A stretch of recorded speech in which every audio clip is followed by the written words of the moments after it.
Morning. I was told keep you awake, be provocative, be deep, no commercials. That's what I intend to do. It's great to be here right across the street from the White House. Kind of an intellectual battle going on right now. What's the biggest issue that faces us as a country? Some would say job creation, that if America is not working, it's not happy. And then it's who's responsible for fixing that problem? Is it the government or is it businesses?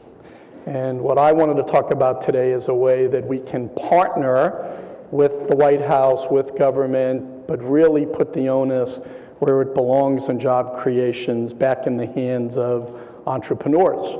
I also am very positive in my outlook. The economy's been bad over the last couple of years. I've been involved in some unbelievably great growth companies who have garnered great success, and while doing that, Groupon is one example, have hired literally tens of thousands of people. So I think as a country, as individuals, if we see an issue and a problem, we can fix anything. We just have to really internalize that is job creation the number one deliverable and organize our way around it. So I always believe we should follow the money.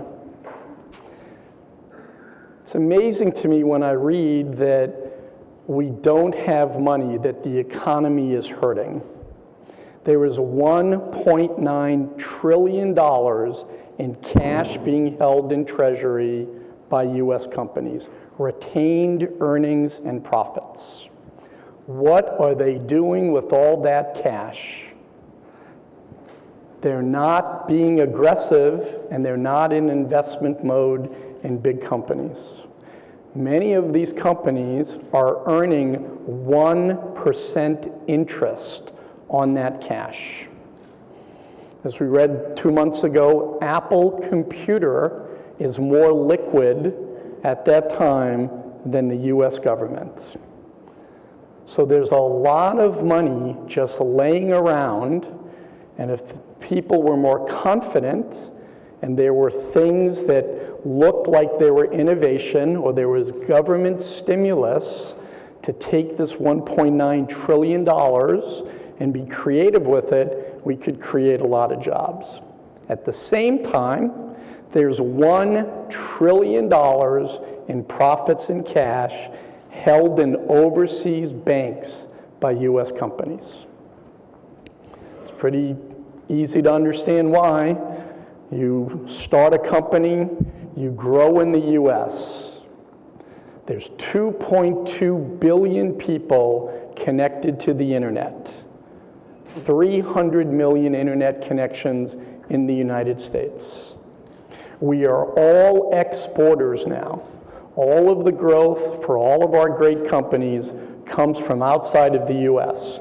You establish a position in Europe or Asia or Latin America, you generate revenues, you pay taxes in that jurisdiction. If you then bring that money back to the US, you pay another set of taxes, 35%. So what do companies do that are successful outside of the US? They keep the money outside of the US and invest there. There is a 35% tax to come back. This has been debated. There's been economists that look at this.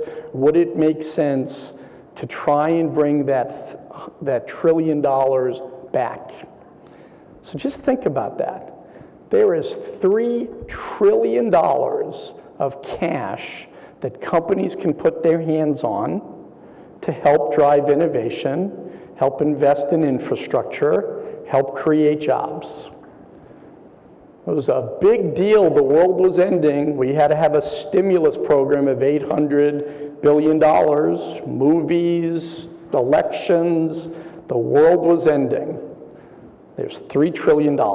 So what can we do with it, and how can we create a win-win-win scenario?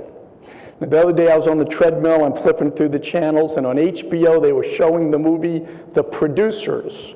It was just a fantastic line. There was this great business transaction, and the producer says, here's how we're going to cut things up. You'll get a third, you'll get a third, you'll get a third, and I'll get a third. And I said, that's perfect voodoo economics. We could do the same thing in looking at what should we do with these dollars. And so how I look at a way to repatriate and use those dollars is that we should internalize that shareholders who took the risk in these companies should benefit if those dollars come back. The companies themselves should have the ability to keep that cash for a rainy day, and the reason they don't spend that money is that getting money and loans from banks is very, very difficult. But we should insist that a third of those dollars go into infrastructure, modernization, and job creation, and then another third go to formal programs where these companies literally invest in startups because startups create jobs. I invested and became vice chairman of Groupon. There were 4 employees. Company went public a week ago, 2 weeks ago. We have more than 10,000 employees.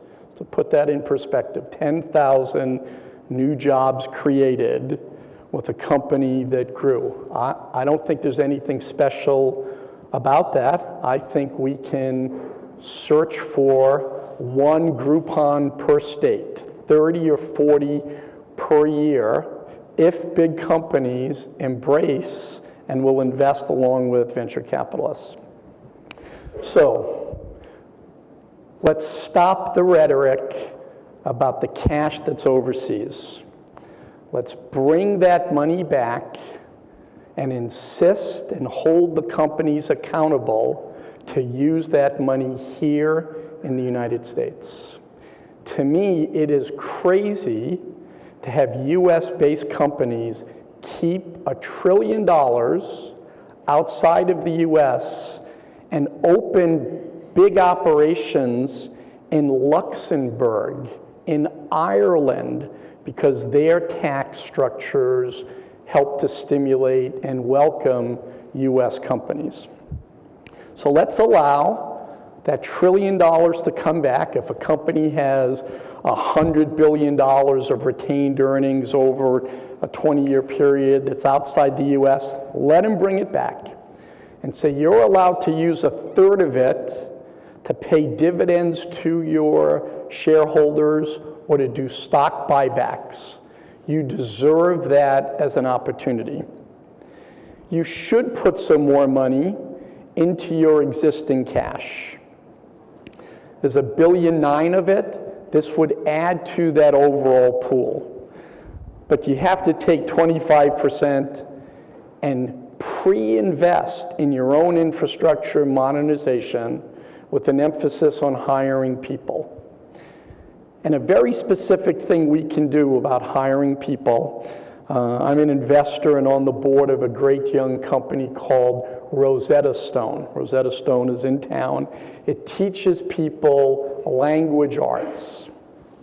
We should be teaching people who are out of work JavaScript and HTML5.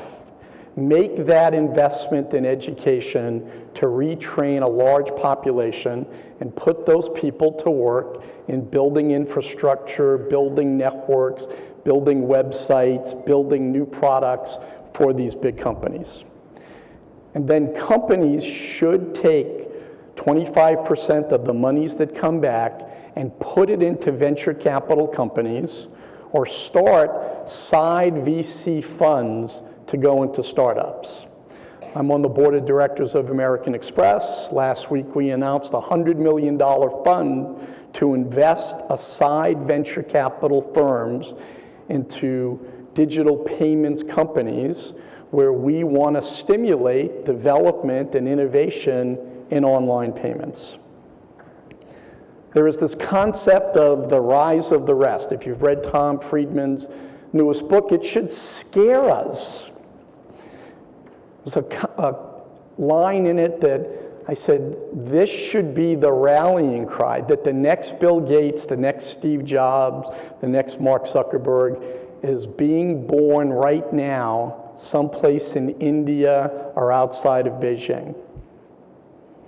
That our birthright of being entrepreneurial, because we are a startup nation, because of the internet, what we commercialized and socialized is making the launch and birth of these next generation great value creators and job creation engines not happen in our own country.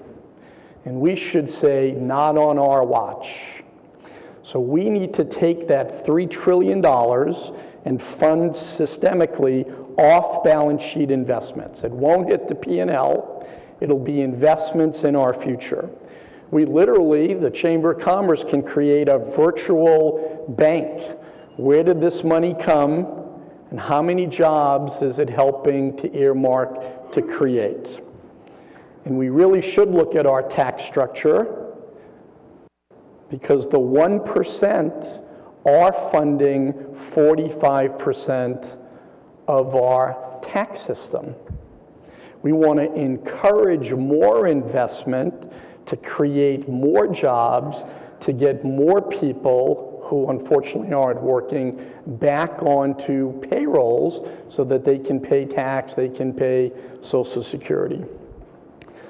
So let's look how we could create 1 million jobs. Why not announce a Manhattan Project-like endeavor for our country and say, we are going to create 1 million new jobs. So if you took the $1.9 trillion that's laying in banks, and you took 25% of the $1 trillion that would be repatriated from overseas accounts, you'd have over $2 trillion that earns 1% interest. 1% interest is $21.5 billion. $100,000 per job fully loaded. Earmark that purely for new jobs, that's 215,000 jobs. 1 year grace period on the tax, allow that interest just to be earmarked to create jobs. Take that 25% that we talked about in infrastructure investments and say we want those dollars to earmark 350,000 new jobs. And I know we can do it, and I know it's not being managed well. I go to China a lot. They have staffs that work when they build something new in infrastructure 24 hours a day, 3 shifts, 7 days a week. Our stimulus program, we have the worst traffic in the country in Washington, D.C. They're rebuilding Tyson's Corner going out. They stop at 5 o'clock. Nothing happens on the weekends. Put people to work with infrastructure projects. Allow Clark Construction, whoever is driving the management of that, to hire people to staff up. Why do we have to wait to 2017 to get roads redone? China doesn't do that. Are we not as good as China? Are we not as fast moving as a communist country? Shame on us. Add 1/3 to those venture capital funds and say, we want 40 Groupons. We want 40 Zyngas.